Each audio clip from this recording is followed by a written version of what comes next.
మంచిగా వస్తుందా?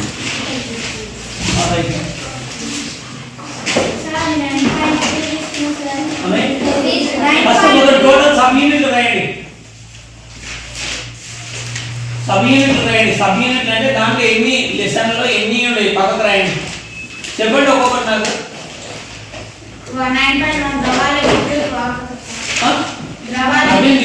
ఇది ఓన్లీ ఇదే కవర్ అయ్యేటట్టు తినే. అదే సార్ ఈ బోర్డులో రావద్దు. బోర్డు సైడ్గా తీసుకుంటున్నాం. లెసన్ పేరు ద్రవాల విద్యుత్ లెసన్ పేరు ఇది ఈ ఫస్ట్ 9th లెసన్ పేరు రాసినంత సబ్ యూనిట్ ఏమేమి ఒక్కొక్కటి సైడ్ హెడ్డింగ్ చెప్పండి నాకు. చెప్పండి. ద్రవాల అందరూ రాయండి. ద్రవాల విద్య అందరూ రాయలే ఒక అరవింద తప్ప.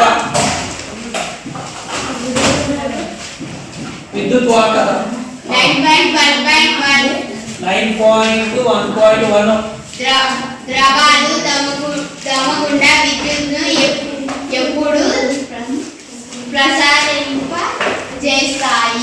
ద్రవాలు తమ గుండా విద్యుత్తును ఎప్పుడు ప్రసారింపజేస్తాయి. తమ గుండా ఎప్పుడు రైట్ హెడ్డింగ్ రాయండి. తమ గుండా విద్యుత్తును ప్రసరింపజేస్తాయి. 9.1.2 విద్యుత్ ప్రవాహం యొక్క రసాయన ఫలితం. విద్యుత్ ప్రవాహం యొక్క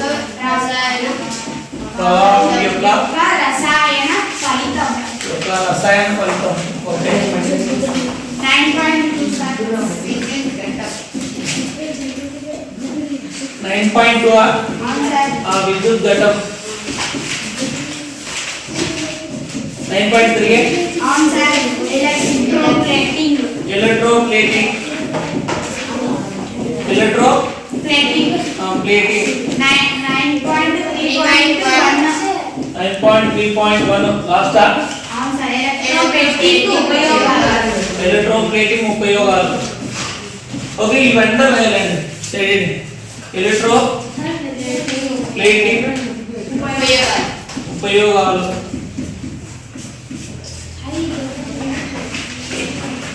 ఓకే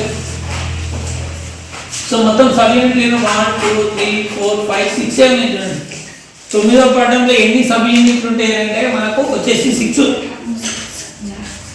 ద్రవాల విద్యుత్ వాహకత, తర్వాత ద్రవాలు తమ గుండా విద్యుత్తును ప్రసరింపచేస్తాయి, తర్వాత విద్యుత్ ప్రవాహం యొక్క రసాయన ఫలితము, తర్వాత విద్యుత్ ఘటము, ఎలక్ట్రోప్లేటింగ్ యొక్క ఉపయోగాలు. ఎలక్ట్రోప్లేటింగ్ యొక్క ఉపయోగాలు ఇక్కడ చూడండి. సైడ్ హెడ్డింగ్ రాసిరా మీరు దాంట్లో ఉన్నాయండి చూసి రాయొచ్చు. మీరు బుక్ను ఓపెన్ చేసి ఇట్లా డైరెక్ట్ తెలుస్తుంది. అన్ని 6 ఉన్నాయి. 1 2 3 4 5 6 ఉన్నాయి. 6 సబ్ యూనిట్లే ఉన్నాయి మొత్తం లెసన్ల. చూడండి ఇక్కడ మనం అప్పుడప్పుడు విద్యుత్ ఘాతానికి గురై చనిపోయిన రైతు అనే వార్తలు వింటుంటాం. పొలాలకు నీరు అందించడానికి బావులు బోర్ల వద్ద విద్యుత్ మోటార్లు ఆన్ చేసేటప్పుడు తడి చేతులతో స్విచ్లను ముట్టుకోవడం వల్ల సాధారణంగా ఇటువంటి ప్రమాదాలు సంభవిస్తుంది. చనిపోయిన అప్పుడప్పుడు ఆ రైతు చనిపోయిన ఈ రైతు చనిపోయిన అని చెప్తుంటారు. ఎట్లా ఉంటుంది అది? చేనుకాడ పని చేస్తున్నాం తడి చేతులు ఉంటాయి, స్విచ్ పట్టుకుంటే ఏమవుతుంది? కరెంట్ వస్తుంది. అందుకే తడి ఉన్నప్పుడు ఎలక్ట్రిక్ బోర్డుల దగ్గరకు పోతాడు. తడి ఉంటే ఏమైతుంది? దానికి గల కారణం ఏంటి చూడండి. తడి చేతులతో ముట్టుకుంటే ఎందుకు విద్యుత్ ఘాతం తగిలే అవకాశం ఉందో మీకు తెలుసా? అంటే ఏమైతుంది? కరెంట్ కూడా ప్రసరిస్తుంది మీకు ఆటోమేటిక్గా. విద్యుత్ ద్రవాల గుండా ప్రసరిస్తుంది చూడండి. ద్రవాల గుండా ప్రసరిస్తుంది. ఇక్కడ చూడండి, నీరు కాచుకోవడానికి వాడే హీటర్ను ముట్టుకోవద్దని. చాలా డేంజర్ హీటర్. కట్టధరలు ఉందనుకో డైరెక్ట్ కరెంటే పాస్ అవుతుంటుంది. మన పెద్దలు హెచ్చరిస్తుంటారు. వారు ఎందుకు అలా అంటారు? నీటి ధర విద్యుత్ ప్రవహిస్తుంది. తర్వాత రాగి, అల్యూమినియం వంటి లోహాల గుండా కూడా విద్యుత్ ప్రవాహం అనేది సులభంగా జరుగుతుందని మీరు కింది తరగతిలో తెలుసుకున్నారు కదా. రాగి మనం ఎక్కువ ఏముంటాయి వైర్లు ఏముంటాయి చెప్పండి. ఇక్కడ చూడండి రాగి వైర్ ఉంటాయి, తర్వాత అల్యూమినియం వైర్ ఎక్కువ ఉంటాయి. బయట ఏంటి కరెంట్ వైర్ అన్ని అల్యూమినియం. ఒకవేళ ఇప్పుడు వైర్లు ఏముంటాయంటే రాగి వైర్ ఉంటుంది చూడండి. ఇది ఇంకా ఏ పదార్థాలు కూడా విద్యుత్ ప్రవహిస్తుందో చెప్పగలరా? ఇవి కాకుండా విద్యుత్ ఎన్ని కూడా అవుతుంది, ఇంకా ఒప్పుకుంటే బొగ్గు కాదు, ఇనుము కూడా అవుతుంది లేదా కరెంటు? పోతా సార్. ఇనుము వైర్లు కూడా అవుతాయి. ప్లాటినం, బంగారం, వెండి, వీటి కూడా లోహాలు అన్నిటి కూడా ఏమో మీకు లోహాల యొక్క ధర్మాలు చూసినాం. ఏంది? విద్యుత్ వాహకత, ఉష్ణవాహకత, స్థరణీయత, కాంతవత, ధ్వని గుణము, ఏంది మెరిసే గుణం, ఇవన్నీ ఉన్నాయి. అక్కడ లోహాలకు ఉండే ముఖ్యమైన ఇంకొక గుణం ఏంటంటే విద్యుత్ వాహకత. ప్రతి లోహం కూడా ఏమవుతుంది? విద్యుత్ అనేది ప్రసరింప. సార్ నీళ్ళలో ఒకటి వస్తుంది సార్. ఇది ఈ పాట మొత్తం నీళ్ళ గురించే. నీళ్ళ గుండా కరెంట్ వచ్చేది అనేది.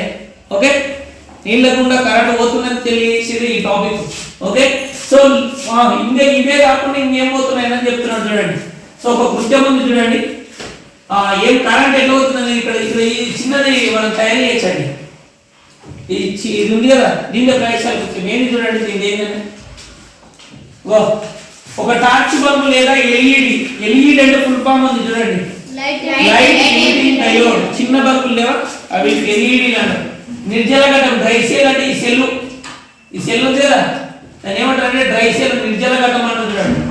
తర్వాత ఒక చెక్క, స్విచ్ కీ అంటే మామూలుగా ఇక్కడ వైర్ గ్యాప్ ఇచ్చింది అన్నమాట. ఫినిష్ 2 డ్రాయింగ్ పిన్నులు మరియు అలాంటి కలపడానికి రాగి తీగలు. ఈ విధంగా చేసి ఇట్లా పెట్టినాక ఇది ఉందే ఇక్కడ ఏముంది? పిన్నిస్ ఉందే, పిన్నిస్ స్విచ్ లాగా ఈ పిన్ను ఇక్కడ తగిలినప్పుడు ఏమవుతుంది? బల్బ్ వెలుగుతుంది. ఇక్కడ ఉన్న ప్లేస్ లో ఇక్కడ మీరు బాగా గుర్తుపెట్టుకోవాలి. ఇక్కడ ఏముంది? ఇక్కడ ప్లేస్ అనేది చూడండి. ఈ ప్లేస్ ఉందే, ఈ పిన్నిస్ ఉన్న ప్లేస్ ని మార్చుతున్నారు. పిన్నిస్ లో సాధారణ విద్యుత్ వలయాన్ని ఇట్లా ఇది సాధారణ విద్యుత్ వలయం ఏర్పడేది. స్విచ్ ఆన్ చేస్తే పిన్నిస్ అంటే 2 డ్రాయింగ్ పిన్నుల్లో కానిస్తే బల్బ్ వెలుగుతుంది. మనం గమనించాం. ఇప్పుడు పిన్నిస్ కు బదులుగా ఆ స్థానంలో ఏముంచాలి? ఇనుప శీల నుంచితే బల్బ్ వెలుగుతుందా వెలుగుతుంది. ఒకవేళ ఇది కాకుండా ఇనుప నుంచితే కూడా బల్బ్ వెలిగిందా లేదంటే వెలుగుతుంది చూడండి. సో అదే విధంగా ఇంకా నెక్స్ట్ చూడండి.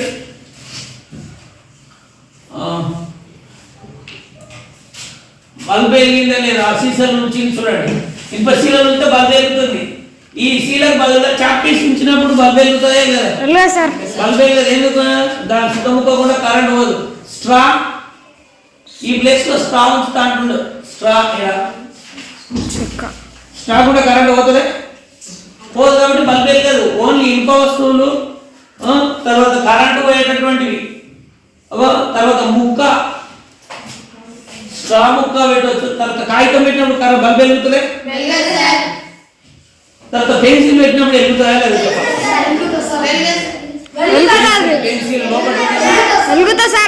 పెన్సిల్ లోపల ఉన్నటువంటి లిడ్ పెట్టినప్పుడు ఖచ్చితంగా అది గ్రాఫైట్ మంచి విద్యుత్ వాహకంగా పనిచేస్తుంది. Okay, pencil. తర్వాత పెన్సిల్ రబ్బర్ పెడితే కాదు, ఎరేజర్ కూడా వెళ్ళలేదు. పెన్సిల్ లోని గ్రాఫైట్ ఓన్లీ పెన్సిల్ పెట్టమంటుండే. పెన్సిల్ పెట్టినప్పుడు వెళ్ళేది. ఎరేజర్ పెడితే, ఎరేజర్ అంటే రబ్బరే కదా, అది పెట్టినప్పుడు వెళ్ళదు. పెన్సిల్ లోని గ్రాఫైట్ నల్లగా ఉంటది, అది పెట్టినప్పుడు మాత్రము కరెంట్ వస్తుంది. మీరు అనుకోకుండా స్విచ్ లో పెడితే షార్ట్ కూడా వస్తుంది. డేంజర్, కరెంట్ అనుకుంటా విద్యుత్ ప్రవాహం జరుగుతుంది చూడండి. పేపర్ క్లిప్లు ఇంపై ఉంటాయి, కరెంట్ అనేది వస్తుంది. ప్లాస్టిక్ ముక్క వంటి ప్లాస్టిక్ పెడితే వస్తారా కరెంట్? ప్లాస్టిక్ అనేది పెడితే రాదు. సో ఈ వస్తువుల నుంచి బల్బు వెలిగిందా లేదా చూడండి. మీరు పరిశీలన పట్టిక 1 లో నమోదు చేయండి. ఓకే, ఇక్కడ అందరూ పెన్సిల్ తీసుకోండి అండి. మీరు అక్కడ టేబుల్ ఉంటుంది, టేబుల్ ఫామ్ ఉంటుంది. టేబుల్ని మనము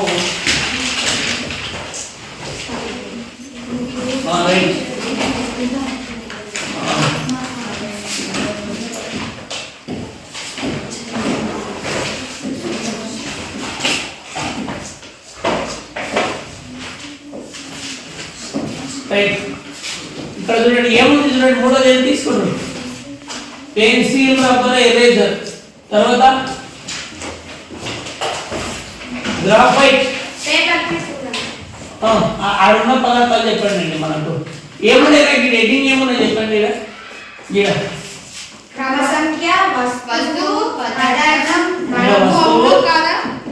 ఇక్కడ పదార్థం బల్బు అవును కాదు బల్బు అవును కాదు ఈడ విద్యుత్ వాహకం విద్యుత్ వాహకం ఇది వాహకమా అవునా కాదు వాహకం విద్యుత్ రైట్ సో మనము ఇప్పుడు పెన్సిల్ ఎరేజర్ తీసుకుంటే రబ్బరు బల్బు కాదు కాదు ఫస్ట్ చాక్పీస్ తీసుకోండి చాక్పీస్ అని రాయండి అందరు చాక్పీస్ అని రాస్తే అరే పెన్సిల్ వస్తువు పదార్థం ఏంటి అది చాక్పీస్ అనేది ఏంటి కాల్షియం కార్బోనేట్ చూడండి CaCO3 అనేది అదొక పదార్థం బల్బు ఎలుగుతా చాక్పీస్ పెట్టినప్పుడు సార్ మీరు కాదు రాయాలి ఎప్పుడైతే కాదో అది ఏమైతే విద్యుత్ వాహకం అంటే విద్యుత్ వాహకము కాదు అని రాయాలి విద్యుత్ వాహకము కాదు ఇంకోటి ఏం తీసుకుంటారు స్ట్రా తీసుకుంటారా ఓకే స్ట్రాముక తీసుకోండి స్ట్రాముక పదార్థం ఏంటి అది ప్లాస్టిక్ రబ్బర్ ప్లాస్టిక్ అని రాయండి ప్లాస్టిక్ సంబంధించి ప్లాస్టిక్ ఉంచితే కరెంట్ వస్తుంది కదా కాదు ఈడ ఇది కూడా కాదు తర్వాత ఇంకోటి ఐదోది గ్రాఫైట్ తీసుకోండి ఐదోది గ్రాఫైట్ తీసుకోండి గ్రాఫైట్ అనేది ఏంటి కార్బన్ అది గ్రాఫైట్ ఏంటి పదార్థం కార్బన్ యొక్క రూపాంతరమే గ్రాఫైట్ సో ఇది బల్బ్ ఎలుగుతుంది అంటే ఎలుగుతుంది అవునండి రాయండి ఇది విద్యుత్ వాహకం ఇది విద్యుత్ వాహకం అంటే ఈ బల్బ్ ఎప్పుడైతే ఎలుగుతాయి ఇది కూడా ఏమైనా అవునండి రాయండి ఓకే రాయండి మీరు అందరూ టెక్స్ట్ బుక్ పేపర్ క్లిప్ ఆరోది పేపర్ క్లిప్ అన్నాడు పేపర్ క్లిప్ ఏముంది పేపర్ క్లిప్ అంటే ఇనుము అది పేపర్ క్లిప్ ఏముంటుందా ఇనుము ఉంటుంది బల్బ్ ఏమైతే ఎలుగుతాయో కదా అవును ఈడ కూడా అవును అని రాయండి రెండు నెక్స్ట్ ఇంకోటి ఏడోది ఏమన్నా తీసుకోండి ఏముండేది ప్లాస్టిక్ ముక్క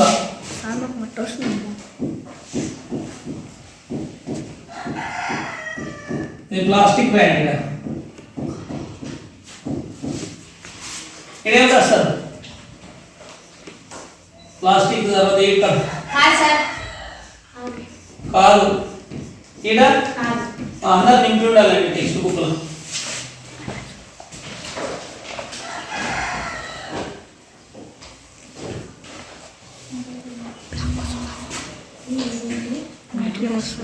నింపిండ్రా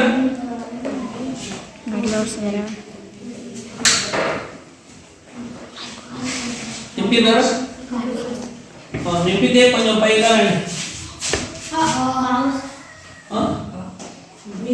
తొందరగా కానీ మీకు తెలియచ్చు ఓన్గా రాయొచ్చు ప్లాస్టిక్ ఉంటే కరెంట్ ఏడొస్తుంది కరెంట్ రాదనేది రాసిండ్రా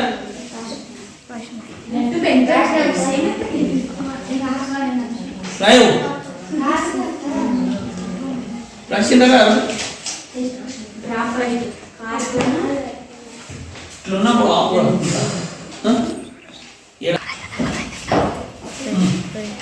బల్బు వెలిగిన ప్రతిసారి డ్రాయింగ్ థింగ్స్ మధ్యలో ఉంచిన వస్తువు తొలగించాడు ఇలా చేస్తే బ్యాటరీ సెల్ ఎక్కువ కాలం పనిచేస్తుంది బల్బు వెలిగింది అనుకో ఎక్కువసేపు అట్లే పెడితే ఏమవుతుంది ఛార్జింగ్ అనేది అయిపోతుంది దాంట్లో ఉన్నది సో బ్యాటరీ సెల్ ఏం జరుగుతుంది అనే పాయింట్ కూడా గుర్తుపెట్టుకోండి బ్యాటరీ సెల్ ఏముంటుంది రసాయన పదార్థం ఉంటుంది ఏముంటుందా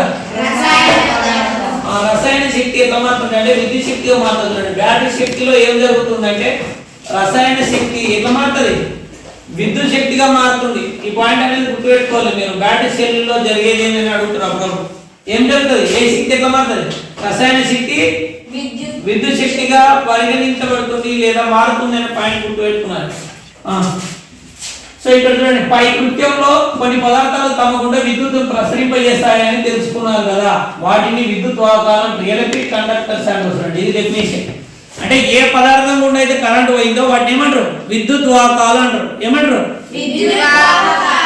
ఎలక్ట్రిక్ కండక్టర్స్ అంటారు చూడండి విద్యుత్ వాహకాలు అంటారు సాధారణంగా లోహాలని మంచి విద్యుత్ వాహకాలు ఇంతకు ముందు చెప్పినాం అలాగే ఒకవేళ విద్యుత్ తమ గుండా ప్రసరింపకపోతే బంధకాలు లేదా విద్యుత్ అవాహకాలు అంటారు చూడండి. ఇన్సులేటర్స్ కూడా అంటారు, గుర్తుపెట్టుకోవాలి.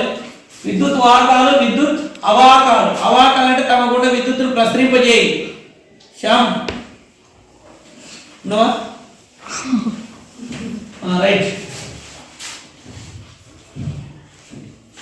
సాధారణంగా లోహాన్ని మంచి విద్యుత్ వాహకాలు, అలాగే కొన్ని పదార్థాలు తమ గుండా విద్యుత్తును ప్రసరింపజేయమని గుర్తించారు కదా, వాటిని విద్యుత్ బంధకాలు అంటారు చూడండి. 2 పాయింట్లు గుర్తుపెట్టుకున్నలే, విద్యుత్ వాహకాలు, విద్యుత్ బంధకాలు. నేను కొన్ని ఎగ్జాంపుల్ ఇస్తే చెప్పండి, ఏది విద్యుత్ వాహకము, ఏది విద్యుత్ బంధకం అనేది. చెక్క ఏమైతుంది? చెక్క విద్యుత్ బంధకం. రాయి విద్యుత్ బంధకం. అది కూడా విద్యుత్ బంధకం. ఇప్పుడు వెండి ఇచ్చినాం అనుకో, విద్యుత్ వాహకం. అత్యంత విద్యుత్ మంచి విద్యుత్ వాహకం ఏమన్నా ఉందంటే వెండే. వెండి తర్వాతనే కాఫర్ వస్తుంది చూడండి. బంగారం విద్యుత్ వాహకం. ప్లాటినం విద్యుత్ వాహకం. ప్లాస్టిక్ చెప్పులు విద్యుత్ బంధకం. విద్యుత్ బంధకం.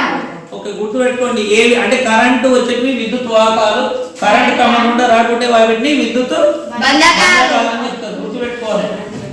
Okay right.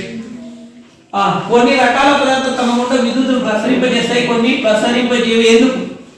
ఎందుకంటే చెప్తారా? ఫర్ ఎగ్జాంపుల్ చెక్క ఉంది, చెక్కలో కరెంట్ రాలేదు. ఎందుకు రాలేదు చెప్తారా? విద్యుత్ బంధకం సార్. అదే బంధకం అంటే దీన్ని ఇంటర్నల్ కాన్సెప్ట్ ఏంటంటే మీరు గుర్తుపెట్టుకున్నారు, ఏ పదార్థంలో అయితే స్వేచ్ఛా ఎలక్ట్రాన్లు అనేవి ఉంటాయి. ఏముంటాయి? స్వేచ్ఛా ఎలక్ట్రాన్లు అనే పాయింట్ గుర్తుపెట్టుకోదండి. ఏ పదార్థంలో అయితే స్వేచ్ఛా ఎలక్ట్రాన్లు ఉంటాయో, స్వేచ్ఛా ఎలక్ట్రాన్లు ఉంటే అది విద్యుత్ వాహకము, స్వేచ్ఛా ఎలక్ట్రాన్లు లేవంటే అది విద్యుత్ బంధకం అనే పాయింట్ గుర్తుపెట్టుకోండి. ఇప్పుడు చెక్క ముక్క ఉంది, దాంట్లో ఏం లేవు అంటే స్వేచ్ఛా ఎలక్ట్రాన్లు లేవు. అంటే స్వేచ్ఛా ఎలక్ట్రాన్లు అంటే పదార్థం ఈ విధంగా ఉంటుంది కదా, పదార్థం ఏమిటో ఉంటుంది, ఇట్లా అణువులతో ఉంటుంది, లోపల పరమాణువుల చేత నిండి ఉంటుంది. సో దీంట్లో అక్కడక్కడ ఏముంటాయంటే ఎలక్ట్రాన్లు ఉంటాయి. ఎప్పుడైతే కరెంట్ వస్తాయో ఈ ఎలక్ట్రాన్లు ఇటు ప్రసారం జరిగితే అవి విద్యుత్ వాహకాలు అవుతాయి. అదే చెక్క ముక్కలో లేకుంటుంది, సో రబ్బర్లో లేకుంటాయి ఇటువంటి స్వేచ్ఛ ఎలక్ట్రాన్లు. ఏవైతే స్వేచ్ఛ ఎలక్ట్రాన్లు ఉంటాయో అవి విద్యుత్ వాహకాలుగా పనిచేస్తాయి. చూడండి రేటింగ్ ఏముంది సార్, మీరు స్టడీ అవర్ ఎవరిది ఉంటావా? విద్యుత్ వాహకత అంటే 9.1 ఉంటుంది మీకు. ఇది ఏం లేదా? విద్యుత్ వాహకత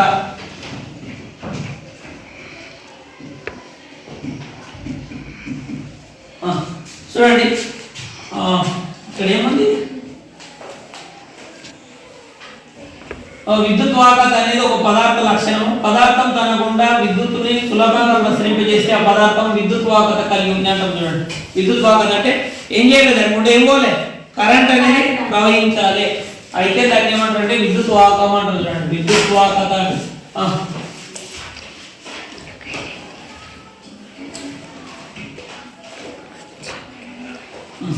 ఇదేముంది? కృత్యమైనది. ఇదేనా సంబంధించిన కృత్యం వల్ల ఇనుపశీల చాక్పీస్ కాగితం వంటి పదార్థాల విద్యుత్ వాహకత పరీక్షించాము. మరి ద్రవాల మాట ఏంటి? ఇంతకుముందు వచ్చినట్ల ద్రవ పదార్థాలు ఉన్నాయి కదా, వాటి విద్యుత్ వాహకత గురించి ఏంటి అంటున్నాడు. ద్రవాలు తమ గుండా విద్యుత్తును ప్రసరింపజేస్తాయా చేయరా? కరెంట్ వాటర్ వేసుకున్నప్పుడు కరెంట్ వస్తుందా కదా? అన్నిటికన్నా ఎక్కువ వస్తుంది తొందర. అందుకే 10 నుండి కూడా కరెంట్ పోదంట. కరెంట్ 10 నుండి అంటే ఇమీడియట్ గా కరెంట్ షాక్ అనేది జరుగుతుంది. చూడండి దీని గురించి మీరు తెలుసుకునేందుకు ఒక కృత్యం చేద్దాం. సో ఈ కృత్యం చేసి చూడండి సింపుల్ గా ఏం చెప్తున్నాడు చూడండి. ఒక ఎల్ఈడి బల్బు కావాలి, దీనికి కావాల్సింది. తర్వాత డ్రై సెల్ అనేది బ్యాటరీ సెల్. డ్రై సెల్ అంటే తెలుసు కదా మనము, ఇట్లుంటాయి. ఇదేంటి? Dry cell. దీనికి ఏంటంటే ఛార్జింగ్ చేయాలి. ప్రైమరీ బ్యాటరీ, సెకండరీ బ్యాటరీ అంటారు, మెర్క్యూరీ బ్యాటరీ అంటారు. ఇవి ఛార్జింగ్ అయితే ఇదేం మామూలుగా ఇది డ్రై సెల్ అనేది ఇదే. దీంట్లో ఏమి మెగ్నీషియం ఆక్సైడ్ ఉంటుంది, ఓకే, రసాయన పదార్థాలు ఉంటాయి, యానోడ్ క్యాథోడ్. దీంట్లో ప్లస్ మైనస్ కూడా ఉంటాయి. ఓకే, సో ఈ సెల్ చేంజ్ మీరు డ్రై సెల్ అనేది ఒకటి గుర్తుపెట్టుకోండి సరిపోతుంది. ఓకే, తర్వాత ఇంజెక్షన్ బాటిల్ యొక్క రబ్బర్ మూత ఉంటుంది చిన్నది, అది తీసుకొని వాటి కలపడానికి రాగి తీగలు కలపాలి. చూడండి సేమ్ రబ్బర్ మూత ఉంటుంది కదా, ఇంజెక్షన్ ఇచ్చే బాటిల్ దాని మూత రబ్బర్ ఉంటుంది. అవును సార్. దాన్ని తీసుకొని ఇట్లా ఈ విధంగా 2 రంధ్రాలు చేయమంటుంది. చేసి ఆ రెండు నుంచి ఏమిటి కలుపుకుంటున్నారు, ఒకటి వచ్చి ఎల్ఈడి లైట్, ఇంకోటి వచ్చి బ్యాటరీ సెల్. ఈ విధమైన కనెక్షన్ తీసుకోవాలంటారు. ఫస్ట్ తీసుకొని ఇక్కడ కిందికి ఉన్నాయి, ఇవి ఎంత దగ్గరికి ఉంటే ఇట్లా రెండు తగలకుండా ఉండాలి, ఇట్లా దూరం ఉండాలి. ఈ రెండింటి మధ్యన మనం చేసేది ఇది ఒక సిస్టర్ అన్నమాట. సిస్టర్ తెలుసు కదా మన ఇల్లు, అవును సార్ సార్ అది అది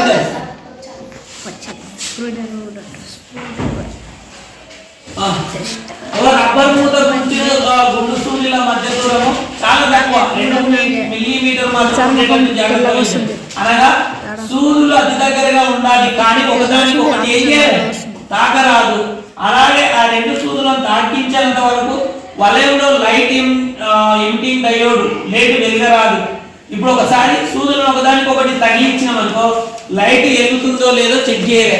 మీరు అందరూ అది ఉంది కదా, చూడండి అది తయారు చేస్తారంటే ట్రై చేయండి, అది ఉంది కదా సింపుల్, అదే అది తయారు చేస్తారు. మీకు బంధు దొరుకుతుంది, బ్యాటరీ సెల్ దొరుకుతుంది. మీకు కావాల్సింది 2 రాగి వైర్లు దొరికితే చాలు, దాని నుంచి కనెక్షన్ తీసుకురాలి.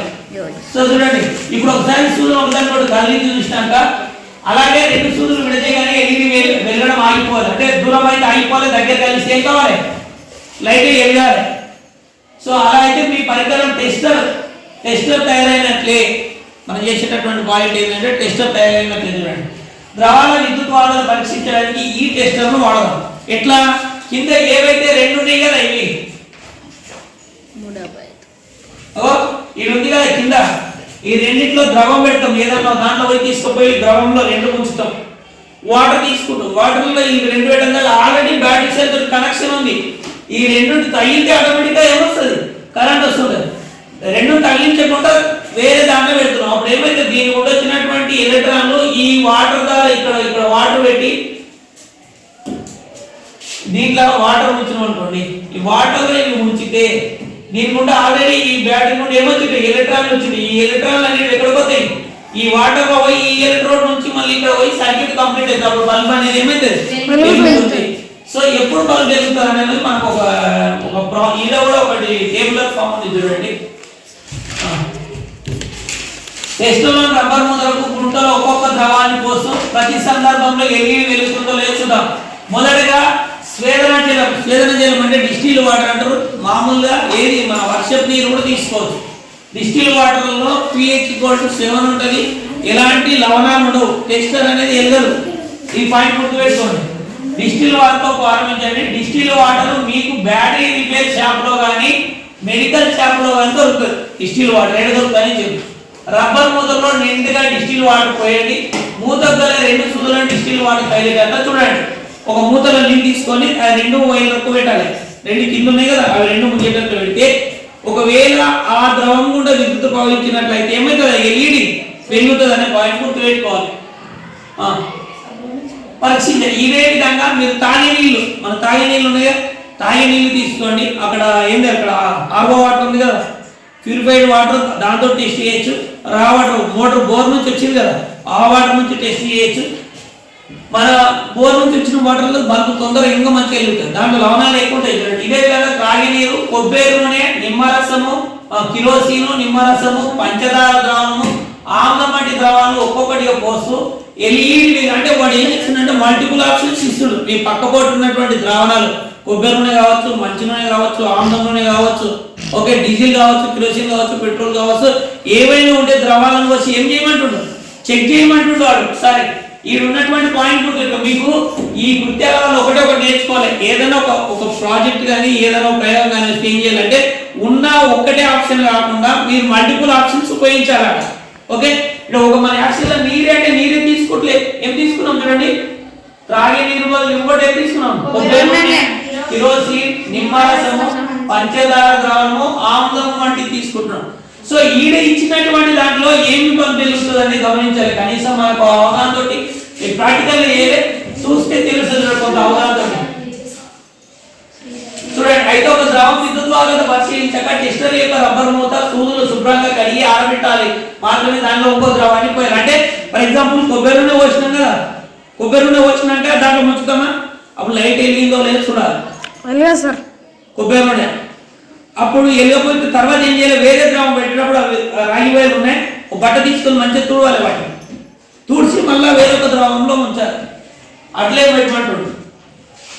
దీనిని బట్టి ఆ ద్రవం యొక్క విద్యుత్ వాహకమా దీన్ని బట్టి ఏం చేస్తాం, ఇచ్చింది విద్యుత్ వాహకమా విద్యుత్ బంధకమా అనేది తెలియజేస్తారు. రెండే రెండు పాయింట్లు మనం గుర్తుపెట్టుకోవాల్సింది ఏంటి చూడండి. ఇక్కడ విద్యుత్ వాహకము పాయింట్ మోస్ట్ ఇంపార్టెంట్ అండి. ఇది విద్యుత్ వాహకం అనే పాయింట్ గుర్తుపెట్టుకోవాలి.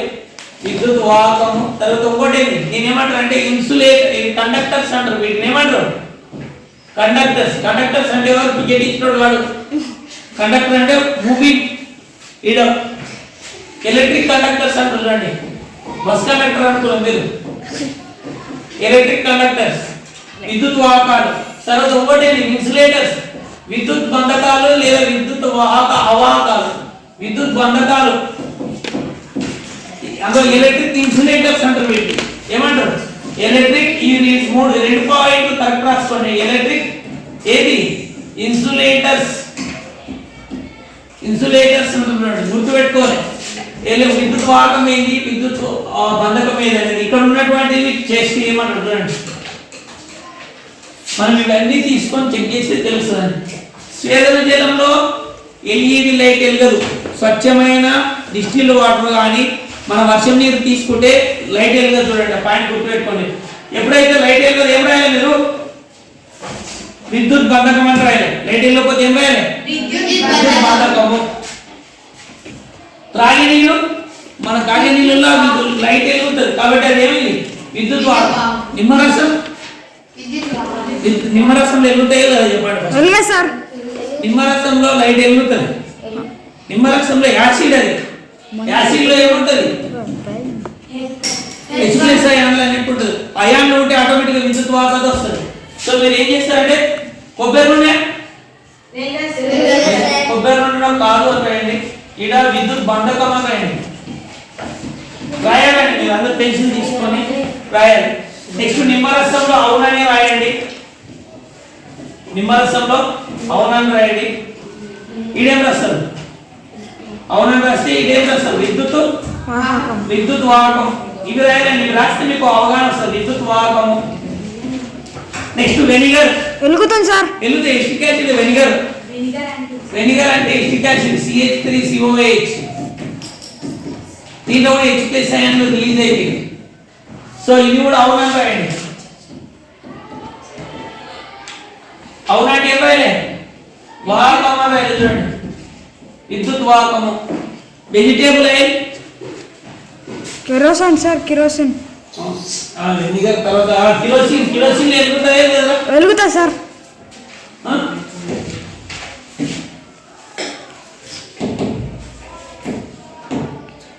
కిరోసిన్ లా వెలుగదనుకుంటా. కిరోసిన్ ఇది కాదని రాయండి. విద్యుత్ బంధకం రాయండి. వెజిటేబుల్ ఆయిల్ కాదు, బంధకం. చక్కెర ద్రవం రా కాదు. చక్కెరలో కూడా చక్కెర సుక్రోజ్ ఫార్ములా అండి. చక్కెర అంటే ఎవరు, సుక్రోజ్ ఫార్ములా ఏంది C12H22O11. చూడండి సుక్రోజ్ కూడా అయనీకరణం చెందదు. అయాన్లను విడుదల చేయాలి. అయాన్లు లేకుంటే మీకు ఏం చేస్తారు, విద్యుత్ వాహకం కాదు, విద్యుత్ బంధకం. చూడండి. సో ఈ పాయింట్ గుర్తుపెట్టుకోవాలండి. ఇంకేమి ఇచ్చిందాడా వాడు ఇంతకుముందు ఇచ్చిన చూడండి. మన ద్రావణాలు ఉన్నాయి. ఇంకా ఇవి కాకుండా ఎసిడ్ కాకుండా ఇంకేమన్నా ఉన్నాయి రాస్తారు కదా. మనకి ఇచ్చిన దాంట్లో విద్యుత్ వాహకాలు ఏమున్నాయి చూడండి. తాగునీరు, నిమ్మరసం, వెనిగర్. వీటి గుండా కరెంట్ అనేది ప్రవహిస్తుంది అనే పాయింట్ గుర్తుపెట్టుకోండి.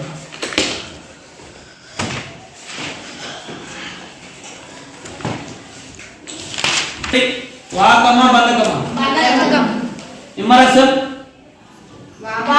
వాహకం, వెనిగర్ వాహకం, కిరోసిన్ వెజిటేబుల్ ఆయిల్ చక్కెర ద్రావణం. రైట్. నెక్స్ట్ చూడండి. ఎల్ఈడి అన్ని సందర్భాల్లో ఎందుకు వెలగలేదు, లేదా ఎల్ఈడి అన్ని సందర్భాల్లో వెలగకుండా వెలగలేదు ఎందుకు? కృత్యంలో వలయంలో గల ఖాళీగా ఉంచబడిన పదార్థం తప్పకుండా విద్యుత్ ప్రసరింపజేసే బల్బు వెలిగిందని, అలాగే కృత్యంలో మూతలో 2 సూదుల కంటి ఉన్న ద్రావణం తనకుండా విద్యుత్ ప్రసరింపజేస్తేనే వలయం మూయబడిందని, ఎల్ఈడి వెలుగుతుందని చెప్పవచ్చు. అప్పుడు ఆ ద్రవం విద్యుత్ వాహకం అంటారు. ఏదేని ద్రవం తమకుండా విద్యుత్తుని ప్రసరింపజేయకపోతే వలయం తెరవబడి అంటే ఓపెన్ అయ్యి బల్బు వెలుగుతుంది. అప్పుడు అది విద్యుత్ బంధకం అంటారు.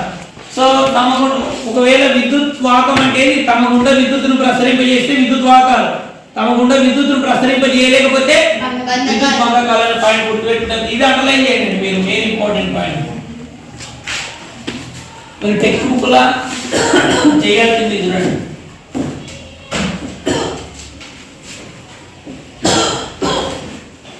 విద్యుత్ వాహకము, విద్యుత్ బంధకం. పర్టికులర్ విద్యుత్ వాహకాల ద్రవాల జాబితా రాయండి. కృత్యంలో ఎలిమిని వెలిగిన ప్రతిసారి దాని తీవ్రత ఒకే విధంగా ఉండకపోవడం మీరు గమనించండి. మీరు నిమ్మరసం పోసినప్పుడు బల్బు బాగా వెలుగుతుంది, ఆ నీరు పోసినప్పుడు బల్బు అంత తీవ్రతతో తక్కువ డిమ్ము వెలుగుతుంది, కానీ ఎట్లా వస్తుంది? డిమ్ముగా వస్తుంది.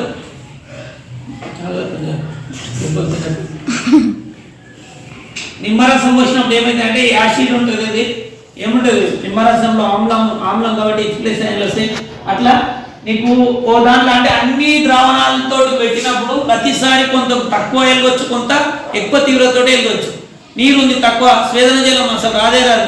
కొన్నిటికి కొంత అసలు లైట్ వెలిగినట్లనే కనబడుతుంది జస్ట్ అంతే, కొన్నిటికి ఎక్కువ ఫోకస్ తోటి తీవ్రతతోటి వెలుగుతుంది. అది దాని గల కారణం ఏంటంటే దాంట్లో ఉండేటటువంటి అయాన్లు చూడండి. అయాన్లు ఎక్కువ ఉంటే బల్బు బాగా వెలుగుతుంది, లేకుంటే బల్బు తక్కువ వెలుగుతుంది అని పాయింట్ గుర్తుపెట్టుకోవాలి.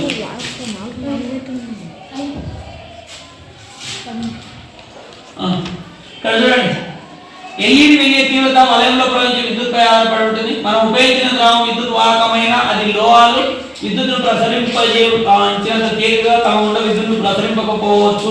అందువల్ల వలయం పూర్తి ఎల్ఈడి వెలిగినప్పటికీ కొన్ని ద్రవాలు తమ గుండా విద్యుత్తును సులభంగా ప్రసరింపకపోవడం వల్ల ఇతర ద్రవాలతో పోల్చినప్పుడు ఎల్ఈడి తక్కువ తీవ్రతతో వెలుగుతుంది.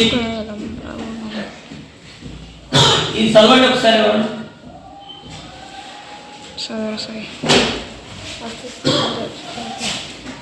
మీ బుక్లో చూసి మనం తయారు చేసిన బల్బుకు బదులు ఎల్ఈడి ఎందుకు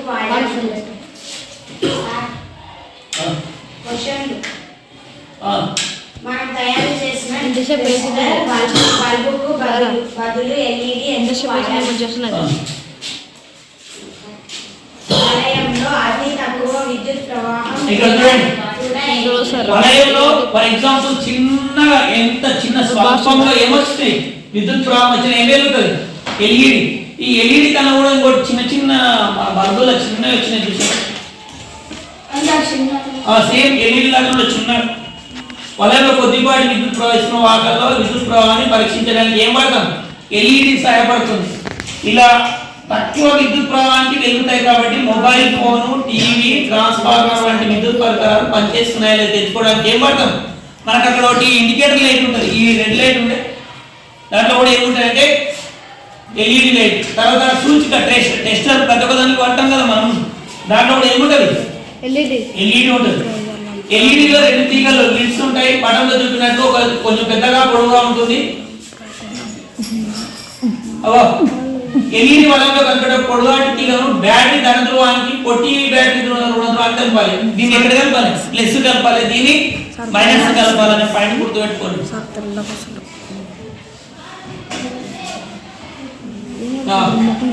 నెక్స్ట్ హెడ్డింగ్ ఏముంది చూడండి, ఇది హెడ్డింగ్ ఏముంది ఇది టెక్స్ట్ బుక్. ద్రవాలు తమ గుండా విద్యుత్తును ఎప్పుడు ప్రసరింపజేస్తాయి. ద్రవాలు తమ గుండా విద్యుత్తును ఎప్పుడు ప్రసరింపజేస్తాయి.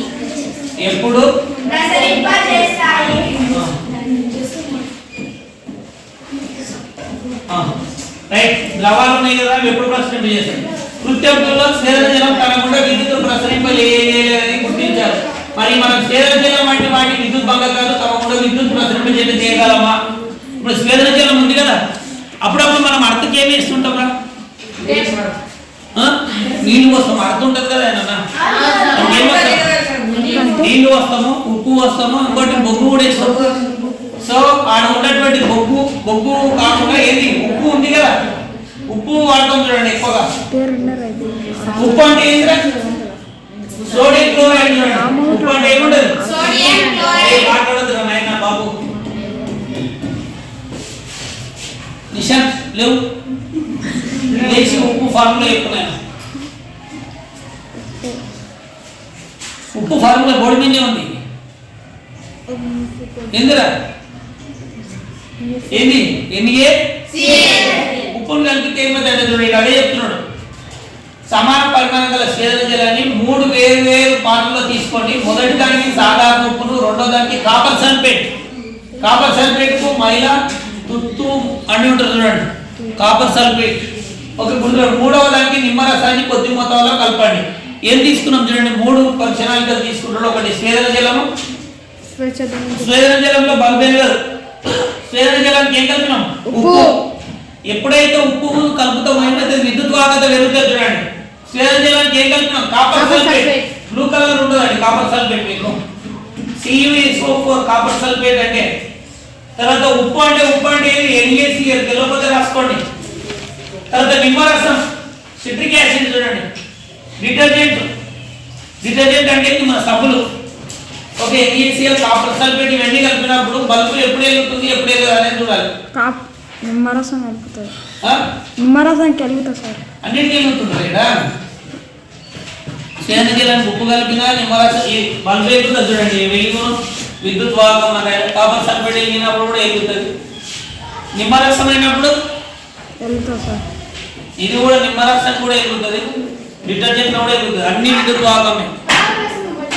ఒక నిమిషం, ఓకే రైట్. సో అన్ని విద్యుత్ వాహకాలు అంటే ఏంటి? ఇది ఒక పేపర్ అయిపోతుంది. పై పట్టికలో పరిచయాలు మనం ఏమి చెప్పవచ్చు? ఆగండి జరా. స్వేదన జలం ఉంటే విద్యుత్ ప్రసరింపజేయదు అనగా స్వచ్ఛమైన నీరు విద్యుత్ బంధకం, కానీ నీటిలో లవణాలు ఆమ్లాలు వంటి కలిస్తే అది అప్పుడు విద్యుత్ వాహకంగా మారుతుంది. మామూలుగా మనకు కుళాయి, బోర్బావుల నుండి చెరువు నుండి వచ్చే లభ్యమైన నీరు స్వేదన జలం అనేది స్వచ్ఛమైనది కాదు. ఆ నీటిలో కొన్ని ఖనిజ లవణాలు కలిగి ఉంటాయి. కొన్ని రకాల ఖనిజ లవణాలు కూడా మన ఆరోగ్యానికి ఉపయోగకరమైనవి. ఆ నీరు మంచి విద్యుత్ వాహకం. అయితే స్వేదన జలంలో ఎటువంటి ఖనిజ లవణాలు, ఆమ్లాలు ఉండవు. అందుకే విద్యుత్ బంధకంగా పనిచేస్తుంది. డిస్టిల్డ్ వాటర్ అంటారు, అది గుర్తుపెట్టుకోండి, విద్యుత్ బంధకంగా పనిచేస్తుంది. విద్యుత్ పరికరాలు తడి చేతితో తాకొద్దు. విద్యుత్ ఇప్పుడు ఏమైనా ఉండే తడి ఉంది, దాంతో తగిలితే ఏమైందంటే షార్ట్ సర్క్యూట్ అవుతుంది. చూడండి, పెద్దవాళ్ళు ఎందుకంటారో ఇప్పుడు అర్థమైందంటే, మనకి ఎప్పుడైతే తడి ఉంటుందో కరెంట్ ఏం చేస్తుంది, ఇంకా తొందర అనేది వస్తుంది. ఇక్కడ చూడండి, లవణాలు కలిగిన నీరు మంచి విద్యుత్ వాహకం. ఉప్పు ఉంది అనుకో తొందర వస్తుంది. మన ఇంటిలో విద్యుత్ పరికరాలు గుండా విద్యుత్ ప్రవాహం జరుగుతుంది కాబట్టి మనం ఇంటిలో నీటితో తడి చేతులతో విద్యుత్ పరికరాలు తాకొద్దని చెప్తున్నాడు. పై కృత్యంలో నీరులాగే విద్యుత్ ప్రవాహం చేసి ఇతర ద్రవణాలు చాలా వరకు ఆమ్ల, క్షార, లవణ ద్రవణాలు అయి ఉంటాయి.